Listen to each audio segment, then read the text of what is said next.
Hello, welcome to my YouTube channel. आज हम लोग पढ़ेंगे डीएलएड थर्ड सेमेस्टर कंप्यूटर शिक्षा।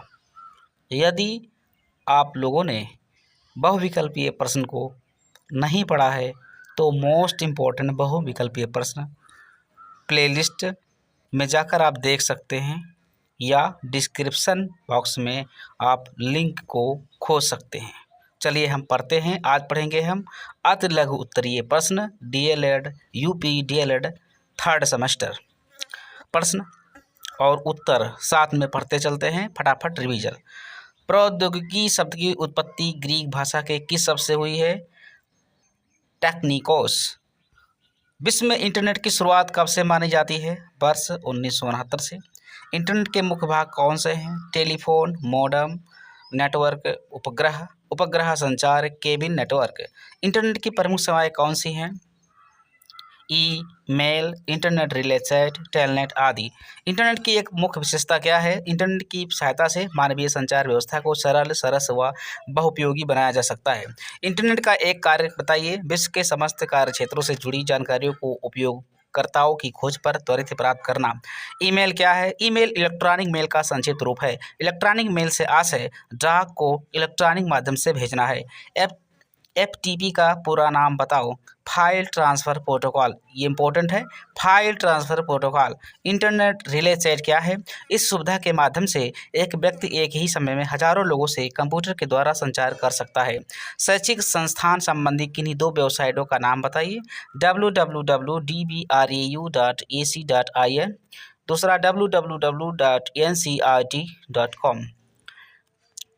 विकिपीडिया क्या है? यह शिक्षा जगत से जुड़ी एक ज्ञानवर्धक वेबसाइट है। विकिपीडिया की सहायता से वेब पृष्ठों को किसी भी प्रविष्ट जानकारी से जोड़ा जा सकता है। मुक्त शैक्षिक डिजिटल संसाधनों का नाम उल्लेख करें। E books, web portals. Next question, e books क्या है? वो पुस्तकें जो किसी विभिन्न विषयों से संबंधित होती हैं तथा पुस्तक प्राप्ति की वेबसाइटों पर हर समय उपलब्ध होती हैं, उन्हें ई बुक्स कहते हैं। नेक्स्ट क्वेश्चन, वेब पोर्टल क्या है? वेब पोर्टल एक प्रकार के संबंध पेज हैं जिन्हें विभिन्न कार्यों हेतु प्रयोग किया जाता है। किसी भी वेबसाइट के वेब पोर्टल पर जाने से उससे जुड़े अनेक लिंक पेजों के बारे में जानकारी मिल जाती है। नेक्स्ट क्वेश्चन, विषय विशेषज्ञों के साथ संचार प्रक्रिया में छात्रों या उपयोगकर्ता के द्वारा किस सुविधा का उपयोग किया जाता है? उत्तर relay chat. Next question, CD क्या है? यह प्लास्टिक से निर्मित एक छोटी सी गोल डिस्क होती है जिस पर एल्यूमिनियम जैसे उच्च प्रवृत्ति पदार्थ की एक परत चढ़ी रहती है। डीवीडी का पूरा नाम बताइए। Digital versatile disc. Next question, CD तथा डीवीडी किस प्रकार कार्य करती है? सीडी और डीवीडी दोनों ही टेक्नोलॉजी डिजिटल डेटा को स्टोर करने के लिए उच्च क्षमता के ऑप्टिक मीडिया का प्रयोग करती है और डेटा को डिकोड करने के लिए लेजर बीम का प्रयोग करती है। यूट्यूब क्या है? ये एक वीडियो वेबसाइट है जिस पर कोई भी उपयोगकर्ता विभिन्न विषयों यथा मनोरंजन, संगीत, समाचार, शैक्षिक अधिगम सामग्री से विभिन्न प्राचीन एवं वर्तमान तिथि विशेष को देख सकता है तथा डाउनलोड भी कर सकता है। डिजिटल श्यामपट क्या है? डिजिटल श्यामपट से हमारा अभिप्राय ऐसे पर्दे या स्क्रीन से है जिसे दीवारों पर टांगने के पश्चात उस पर वीडियो प्रोजेक्टर के माध्यम से शैक्षिक सामग्री को दर्शाया जाता है। नेक्स्ट क्वेश्चन, ओवरहेड प्रोजेक्टर के कौन कौन से भाग होते हैं? नंबर 1 कैबिनेट, 2 प्रोजेक्शन लाइन्स, 3 ठंडा करने की मशीन और 4 फोकस व्यवस्था और 5 एपिडाइस्कोप। नेक्स्ट क्वेश्चन, ओवरहेड प्रोजेक्टर की एक उपयोगिता बताइए। ओवरहेड प्रोजेक्टर की सहायता से गृह निर्मित वस्तुओं को भी पर्दे पर दर्शाया जा सकता है। नेक्स्ट क्वेश्चन, ई प्रयोगशाला क्या है? ई प्रयोगशाला के अंतर्गत वैज्ञानिक प्रयोग विषयक सूचनाओं को एक ही स्थान पर प्राप्त किया जा सकता है। इसमें विभिन्न प्रकार के रासायनिक पदार्थों के नाम, उनके स्वरूप, भौतिक परिवर्तन, रासायनिक परिवर्तन एवं विविध प्रकार के चित्र उपलब्ध होते हैं। नेक्स्ट क्वेश्चन, दूरस्थ शिक्षा का एक कार्य बताइए। यह शिक्षा सेवारत व्यक्तियों के लिए नई शिक्षा के विभिन्न आयामों को स्थापित करती है। एजुसेट क्या है? एजुसेट एक शैक्षणिक उपग्रह है। एजुसेट की स्थापना कब की गई? इसे भारतीय अंतरिक्ष संस्थान द्वारा सितंबर 2004 में एक कृत्रिम उपग्रह के रूप में स्थापित किया। एजुसेट का अन्य दूसरा नाम क्या है? GSAT-3। प्रसार भारती ने अपनी सेवाओं का प्रारंभ कब से किया? 23 नवंबर 1997। ये डेट याद रखना इंपॉर्टेंट। प्रसार भारती से संबंधित रेडियो एवं दूरदर्शन संबंधी सेवाएं कौन सी हैं? रेडियो सेवा है ज्ञानवाणी स्टेशन, दूरदर्शन सेवा है प्रसार भारती से संबंधित दूरदर्शन का ज्ञान दर्शन चैनल। ज्ञानवाणी रेडियो स्टेशन की शैक्षिक सेवाओं की शुरुआत कब हुई? वर्ष 2000 में। शैक्षिक दूरदर्शन को संक्षेप में क्या कहा जाता है? ईटीवी। ध्यान रखिए, शैक्षिक दूरदर्शन को संक्षेप में कहते हैं ईटीवी अर्थात एजुकेशनल टीवी। शैक्षिक दूरदर्शन का मुख्य उद्देश्य क्या है? विद्यार्थियों द्वारा नवीन विचारों को ग्रहण करना। MOOC क्या है? मैसिव ओपन ऑनलाइन कोर्स, विस्तृत खुले ऑनलाइन पाठ्यक्रम। ज्ञान दर्शन चैनल क्या है? ज्ञान दर्शन चैनल क्या है? ज्ञान दर्शन चैनल दूरदर्शन का शैक्षिक चैनल है जिसके कार्यक्रमों का निर्माण मानव संसाधन विकास मंत्रालय, प्रसार भारती, भारत सरकार, इग्नू तथा शैक्षिक संस्थाओं के संयुक्त प्रयास से होता है। नेक्स्ट क्वेश्चन, शैक्षिक दूरदर्शन के कार्य क्षेत्र कौन से हैं? परिवार में अनुदेशन, दूसरा विद्यालय अनुदेशन, तीसरा सामाजिक सुधार आदि। प्रश्न नेक्स्ट क्वेश्चन, शैक्षिक दूरदर्शन की उपयोगिता बताइए। किसी भी कार्यक्रम तथा दृश्य को जनसंख्या के बड़े बड़े समुदायों तक पहुंचाने का यह सबसे सुलभ साधन है। नेक्स्ट क्वेश्चन, ऑनलाइन परीक्षा संबंधी किसी एक वेबसाइट का नाम बताइए। Meritnation com. E tuition क्या है? जब किसी छात्र द्वारा किसी विषय विशेषज्ञ से ईमेल, फेसबुक या किसी अन्य साइट के माध्यम इलेक्ट्रॉनिक माध्यम से ज्ञान प्राप्त किया जाता है तो ये प्रक्रिया ई ट्यूशन, इलेक्ट्रॉनिक ट्यूशन कहलाती है। रोजगार संबंधी वेब पोर्टल कौन कौन से हैं? freshers.world.com, naukri.com, monster.com आदि। दूरदर्शन का एक गुण बताइए। इसके द्वारा प्रशिक्षित तथा विशेषज्ञ गुणी अध्यापकों की कमी का निराकरण संभव है। दूरदर्शन का एक दोष बताइए। इसमें छात्रों को अपने विचारों को श्रृंखलाबद्ध करने का अवसर नहीं मिल पाता। कुछ ऑफिस कार्य संबंधी सॉफ्टवेयरों के नाम बताइए। MS Word, MS Excel, MS PowerPoint. कार्य नेक्स्ट क्वेश्चन, कार्यालय में एक MS वर्ड का कार्य बताइए। कार्यालयी पत्र तैयार करना। नेक्स्ट क्वेश्चन, MS एक्सेल की एक वर्कशीट में कितने कॉलम और रो होते हैं? MS एक्सेल की एक वर्कशीट में 16,384 कॉलम व 1,48,576 रो होते हैं। MS पावर पॉइंट क्या है? ये एक प्रेजेंटेशन सॉफ्टवेयर है। MS पावर पॉइंट की एक विशेषता बताइए। मुख्य बिंदुओं को दृश्य रूप में प्रदर्शित किया जाता है। MS एक्सेल का मुख्य कार्य कौन सा है? डाटा को टेबल के रूप में सुरक्षित रखना। MS वर्ड में कितने मेन्यू होते हैं? 9 मेन्यू होते हैं। MS वर्ड कैसा प्रोग्राम है? ये वर्ड प्रोसेसिंग एप्लीकेशन सॉफ्टवेयर है। पैकेट्स का क्या अर्थ है? जब कोई व्यक्ति, संस्थान या कंपनी अपनी सूचनाओं आदि को व्यवस्थित रूप में जिस माध्यम से सुरक्षित एवं व्यवस्थित करती है वो पैकेट्स कहलाते हैं। पैकेट्स के प्रकार बताइए। Word processor, presentation package, worksheet package, database आदि। MS आउटलुक क्या है? ये माइक्रोसॉफ्ट की तरफ से पेश किया गया एक इन्फॉर्मेशन मैनेजर है। वीडियो कॉन्फ्रेंसिंग की एक सीमा या दोष बताइए। इस व्यवस्था की प्रत्येक विद्यालय में उपलब्ध होने की समस्या बनी रहती है। नेक्स्ट क्वेश्चन, वीडियो कॉन्फ्रेंसिंग का एक लाभ बताइए। ये माध्यम विविध अधिकांश उद्देश्यों की प्राप्ति में सहायक होते हैं। सॉफ्टवेयर क्या है? सॉफ्टवेयर एक निश्चित कार्य को संपन्न करने के लिए निर्देशों का समूह या प्रोग्राम होता है। सॉफ्टवेयर के प्रमुख कितने प्रकार के होते हैं? 2 प्रकार के, ध्यान रखिए। एक एप्लीकेशन सॉफ्टवेयर और एक सिस्टम सॉफ्टवेयर होता है। ये मेन है। प्रिंटर क्या है? प्रिंटर एक प्रकार की मैकेनिकल युक्ति है जो बाइनरी कोड में आंकड़े प्राप्त करती है तथा इसको कागज पर छापती है। प्रिंटर कितने प्रकार के होते हैं? प्रिंटर 2 प्रकार के होते हैं, इम्पैक्ट प्रिंटर और नॉन इम्पैक्ट प्रिंटर। रोम का पूरा नाम रीड ओनली मेमोरी, रैम का पूरा नाम random access memory. Computer network क्या है? 2 या 2 से अधिक कंप्यूटरों को अन्य उपकरणों के साथ आपस में जोड़ना नेटवर्क कहलाता है।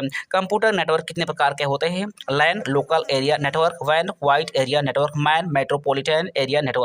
संचार किसे कहते हैं? संचार से तात्पर्य अपने विचारों को विभिन्न माध्यमों जैसे पत्र, टेलीफोन आदि के द्वारा दूसरों तक पहुंचाना है। प्रोटोकॉल क्या होता है? प्रोटोकॉल नियमों एवं निर्देशों का समूह होता है जो कंप्यूटर पर किसी भी कार्य करने के लिए आवश्यक है। सर्वर का क्या अर्थ है? सर्वर सेवकों का नेटवर्क है जो सेवकों को जोड़ने व सूचना आदान प्रदान करने का कार्य करता है। फुल डुप्लेक्स मोड क्या है? फुल डुप्लेक्स से तात्पर्य सूचना के साथ एक ही समय पर प्राप्तकर्ता व प्रदानकर्ता से वार्तालाप या सूचना के आदान प्रदान से है। सर्च इंजन क्या है? सर्च इंजन एक सॉफ्टवेयर है जो यूजर द्वारा दी गई निर्देशों के आधार पर इंटरनेट पर खोजकर डाटा प्रदान करता है। DBMS का पूरा नाम बताइए। तो DBMS का पूरा नाम है डाटाबेस मैनेजमेंट सिस्टम।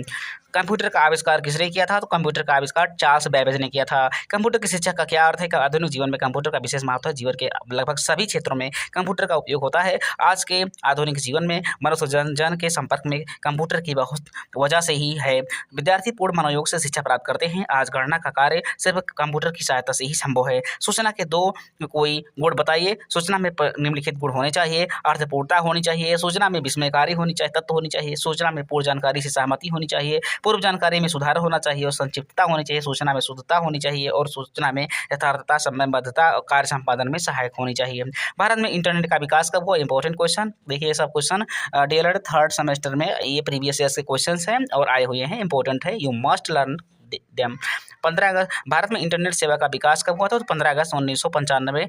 इंटरनेट के प्रमुख भाग कौन से होते हैं? इंटरनेट के जो प्रमुख भाग होते हैं मुख्य सूचना कंप्यूटर, टेलीफोन, मॉडेम, नेटवर्क, उपग्रह संचार, केबल नेटवर्क आदि। इंटरनेट जोड़ने के लिए 4 आवश्यक युक्तियों के नाम लिखिए। तो इंटरनेट जोड़ने के लिए 4 आवश्यक युक्तियां हैं, telephone, modem, network, cable network, computer आदि। मॉडेम क्या है? लिखिए मॉड्यूलेटर, डीमॉड्यूलेटर का संक्षिप्त रूप है। ये ऐसी युक्ति डिवाइस है जो किसी अंकित डिजिटल सूचना को मॉड्यूलेट करके एनालॉग प्रारूप भेजती है और जो एनालॉग प्रारूप में इसे सिग्नल मिलता है उसे ही मॉड्यूलेट करके डिजिटल रूप में प्रदान करती है। ये किसी संचरण के माध्यम, ट्रांसमिशन मीडिया और आंकिक मशीन जैसे कंप्यूटर के बीच संचार स्थापित करने के लिए आवश्यक है। गेटवे से क्या तात्पर्य है? लिखिए एक संचार नेटवर्क में गेटवे पर नेटवर्क नोड दूसरे नेटवर्क अलग प्रोटोकॉल का उपयोग करता है के साथ इंटरफेसिंग के लिए सुसज्जित है। और यूआरएल का पूरा नाम लिखिए। यूआरएल का पूरा नाम है यूनिफॉर्म रिसोर्स लोकेटर। ध्यान रखिए यूनिफॉर्म रिसोर्सेस लोकेटर। डब्ल्यूएल का पूरा नाम लिखिए और WLL का पूरा नाम लिखिए, वायरलेस एक्सेस लोकल लूप। सूचना एवं संचार प्रौद्योगिकी के कौन कौन से साधन हैं? तो सूचना और संचार प्रौद्योगिकी के जो साधन हैं उपग्रह, कंप्यूटर, वीडियो डिस्क, दूरदर्शन, radio, teleconferencing, text teller, mobile telephone, email इत्यादि।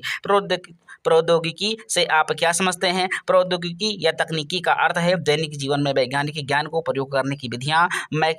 यह परिभाषा है मैकग्रेथ के अनुसार शिक्षण तथा अनुदेशन में आव्यूहों, प्रविधियों, विद्युत प्रविधियों, माध्यमों तथा मशीनों का प्रयोग करना जिससे पुस्तकालय, प्रयोगशाला तथा पाठ्य पुस्तकें अत्यधिक प्रभावशाली हो सकें। कंप्यूटर सिस्टम के अंग कौन कौन से होते हैं? ये देखिए सारे क्वेश्चन आए हुए हैं, you must repeat them and learn further exam. अगर आप इसको पढ़ते हैं तो आप निश्चित सफलता प्राप्त करेंगे। कंप्यूटर सिस्टम के अंग हैं computer data, computer hardware, computer software, computer के व्यक्ति, इसमें जो व्यक्ति होते हैं और गाइडलाइंस एवं विधियाँ भी होती हैं। सर्च इंजन क्या है? सर्च इंजन ऐसे कंप्यूटर प्रोग्राम इंजन कहलाते हैं जो किसी कंप्यूटर की सिस्टम पर भंडारित सूचना में से वांछित सूचना को ढूंढ निकालते हैं। ये इंजन प्राप्त परिणामों को प्राय एक सूची के रूप में प्रस्तुत करते हैं जिससे वांछित सूचना की प्रकृति और उसकी स्थिति का पता चलता है। प्रमुख सर्च इंजन है जैसे गूगल है, याहू है, बिंग इत्यादि है। शैक्षिक रेडियो को संक्षिप्त में समझाइए। शैक्षिक रेडियो विशेष रूप से छात्रों के लिए तैयार किए जाते हैं। इन्हें रेडियो पाठों के रूप में तैयार कर शैक्षिक उद्देश्य प्राप्त किए जाते हैं। सर्वप्रथम अध्यापक को रेडियो के शैक्षिक पाठों के बारे में उपलब्ध साहित्य को एकत्र करके उसका अध्ययन करना चाहिए। इस साहित्य के अध्ययन में कार्यक्रमों की सूची तथा दैनिक समय सारणी आदि सम्मिलित होती है। रेडियो प्रसार सुनने के बाद अनुवर्ती कार्य भी होना चाहिए। टेली कॉन्फ्रेंसिंग के उपयोग के प्रकार के नाम लिखिए। Audio conferencing, telephone conferencing, phone conferencing इत्यादि। टेली कॉन्फ्रेंसिंग के कितने प्रकार हैं? टेलीकॉन्फ्रेंसिंग के निम्न प्रकार है। दृश्य टेलीकॉन्फ्रेंसिंग, श्रव्य टेलीकॉन्फ्रेंसिंग, ऑडियोग्राफिक टेलीकॉन्फ्रेंसिंग और वेब टेलीकॉन्फ्रेंसिंग। स्मार्ट कक्षा से आप क्या समझते हैं? स्कूल में शिक्षा की तस्वीर बदल रही है। अब कक्षाओं में छात्रों की पढ़ाई पहले से ज़्यादा सुविधाजनक और हाईटेक हो गई है। देश के कई स्कूलों में ब्लैक बोर्ड की जगह प्रोजेक्टर्स, टीचर के माध्यम में चौक की जगह स्टाइल्स डिवाइस और बच्चों के हाथ में पेन पेंसिल की जगह रिमोट कंट्रोल आ गए हैं। वेब पेज से आप क्या समझते हैं? जाल पृष्ठ या वेब पेज एक प्रकार का पन्ना या दस्तावेज है जिसे इंटरनेट के जरिए हम आसानी से देख सकते हैं। इस तरह के वेब पेजों में, वेब पन्नों में वेब कड़ियों का उपयोग किया जाता है जिससे उसी वेबसाइट के अन्य पन्नों या किसी दूसरे वेबसाइट में भी जाया जा सकता है। कंप्यूटर या मोबाइल में इन वेब पन्नों को देखने के लिए वेब ब्राउजर का उपयोग किया जाता है। सर्वर का क्या अर्थ है? कंप्यूटर के क्षेत्र में सर्वर हार्डवेयर सॉफ्टवेयर का एक संयोग है जो उपयोगकर्ता की सेवा के लिए डिवाइस किया जाता है। डिजाइन बनाते समय इसमें ध्यान रखा जाता है कि हार्डवेयर सॉफ्टवेयर का संयोग हो। सर्च इंजन का क्या आशय है? ये ऐसा प्रोग्राम है जो इंटरनेट पर उपलब्ध सूचना को खोजकर हमारी स्क्रीन पर दिखाता है। वेब पेज से आप क्या समझते हैं? ये एक तरह का दस्तावेज होता है जो स्क्रीन पर दिखता है। CD रोम क्या है? एक CD डिस्क पर न केवल डेटा की बड़ी मात्रा को स्टोर किया जा सकता है वरन इसे आसानी से एक स्थान से किसी अन्य स्थान पर ले जाया जा सकता है और कम लागत पर इसे बहुत अधिक संख्या में प्रोड्यूस किया जा सकता है। नेक्स्ट क्वेश्चन, स्लाइड के द्वारा प्रस्तुति का क्या महत्व है? आज शिक्षा जगत में स्लाइड के माध्यम से शिक्षा प्रदान की जा रही है। स्लाइड के माध्यम से किसी वस्तु विशेष को उसके वास्तविक आकार से कई गुना अधिक बड़े रूप में दिखाया जा सकता है। इसे मल्टीमीडिया प्रोजेक्टर के नाम से भी जाना जाता है। डाटाबेस के प्रमुख तत्व बताइए। डाटाबेस के प्रमुख तत्व हैं डाटाबेस एलिमेंट्स, किसी भी प्रकार के डाटाबेस को तैयार करने की महत्वपूर्ण टूल्स है जिसकी सहायता से आप डाटाबेस तैयार कर सकते हैं। डाटाबेस किसी विषय के बारे में जानकारी स्टोर करने से है, जैसे ग्राहक, उत्पाद या बिक्री रिपोर्ट आदि। एक डाटाबेस में कई तत्व और विशेषताएं हो सकती हैं। यदि आप किसी अन्य डाटाबेस प्रोग्राम का उपयोग करते हैं तो मेनू आइटम, कमांड और टूलबार अलग अलग हो सकते हैं। वेबसाइट क्या होती है? वेबसाइट सार्वजनिक रूप से इंटरनेट पर उपलब्ध वेब पेजों और संबंधित सामग्री का एक संग्रह होता है। भारत में दूरदर्शन के कार्यक्रम का प्रारंभ कब हुआ? दूरदर्शन का पहला प्रसारण 15 सितंबर 1959 को प्रयोगात्मक आधार पर आधे घंटे के लिए शैक्षिक और विकास कार्यक्रमों के रूप में प्रारंभ किया गया। इस समय दूरदर्शन का प्रसारण सप्ताह में 3 दिन आधा घंटे होता था, तब इसको टेलीविजन इंडिया नाम दिया गया था। बाद में 1975 में इसका नामकरण दूरदर्शन नाम से किया गया। तो इस तरह से हम लोग डीएलएड थर्ड सेमेस्टर के कंप्यूटर का जो आदि लघु उत्तरीय प्रश्न था पढ़ लिया है, और मिलते हैं अगले वीडियो में। अगर हमारा वीडियो पसंद आया हो तो लाइक, शेयर और सब्सक्राइब करें। Bye bye.